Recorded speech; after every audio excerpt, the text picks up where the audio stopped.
Look what I got. This week we're playing around with Russian piping tips again because you guys loved the last video and it got over 2 million views. Except this time it'll be the ball tips. My name is Lori and you're watching The Icing Artist. The kit that I ordered came with 7 different piping tips and 1 divided coupler. Now these tips are built for cupcakes. They all pretty well look the same, but there's small changes in them. There's like these little differences, and I think it's gonna be the same thing with the cupcakes.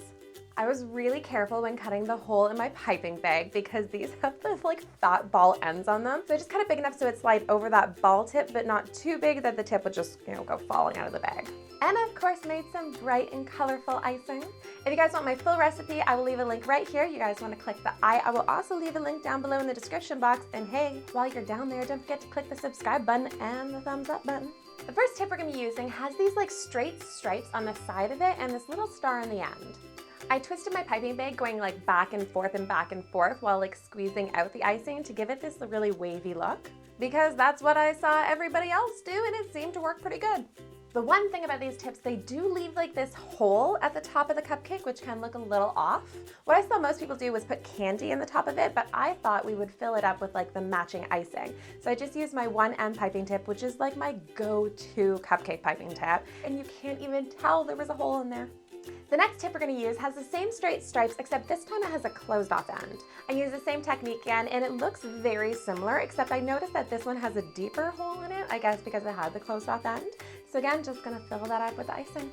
Now I want to try a different technique using the same piping tip, except this time I'm going to twist the cupcake and leave my piping bag in the same place to create almost a twist. And I'm just going to mix things up a bit by putting a different color of icing in the center. It kind of reminds me of like the food that you see on The Grinch. It's like all the Dr. Seussy kind of looking food with the bright colors. And the next tip I'm going to use looks very similar again, except it has very narrow straight stripes. And this one looks a lot more ruffly, like very fluffy and light. It's funny how like the difference in like the width of the little straight stripes can like make such a big difference in the icing. Next one I'm actually really excited for because it has these like jagged edges. So I'm so curious to see like how it's gonna look. It's so cool how you can see like all those like jagged lines all throughout the icing twist. I find that like the icing spiral even itself looks a lot more defined than the other ones. The other ones more look light and ruffly, whereas this one you can really see those waves. And the next one has the same jagged edges, except this one has like a twist in it. And with this one, you can really see all those jagged lines again, which I love, except it looks even more defined than the last one. You can really see like the thick twist going up. Love this tip. I decided to do a short one of this one as well by just twisting the cupcake and leaving my piping bag in the same place to create that like short twist, and with a little star just in the center. These two are definitely my favorite so far. The next one has these super narrow straight strips.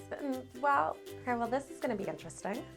Yep, it's official. It looks like a pile of shredded lettuce on a cupcake.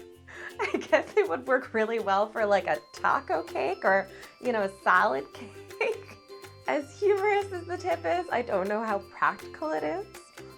But my guess is because the slits are so narrow, my icing just isn't pushing out of it smoothly, and that's why it looks very shredded like that. Last one, we're gonna shake things up a bit. I wanna do some like marbled icing, so I'm gonna put all 3 colors into 1 piping bag. You could use the coupler for this, but I prefer kind of just putting them all in 1 bag. That way it like marbles nicely together. You don't have those like really solid lines defining them. And of course, 1 less dish to wash. And this one looks like a candy cupcake. I love how all those 3 colors like come together with a little twist. It looks so cool. I did the same thing by combining the 3 colors from my 1M piping tip to do a pretty little star in the middle. The 3 colors even look super cool as a short twist. Now for my own curiosity, I really wanted to see what the 1M looked like compared to these other piping tips, because like I said, it is my go-to piping tip for any cupcake. I just ruffled it back and forth like I normally did, and it creates this really pretty wave. And honestly, I really enjoyed testing out all the different Russian piping tips. I think they look really cool. I love the jagged one, but the 1M is probably still gonna be my go-to piping tip. And if you guys didn't know about all the talents and skills of the 1M piping tip, now you do. But I would love to know in the comment section below which tip you guys like best. If you like the whole ball rushing piping tips, if you guys want to see any more piping tip videos. And of course, don't forget to come back here again next week so we can make something else into cake or just play with icing. Bye guys.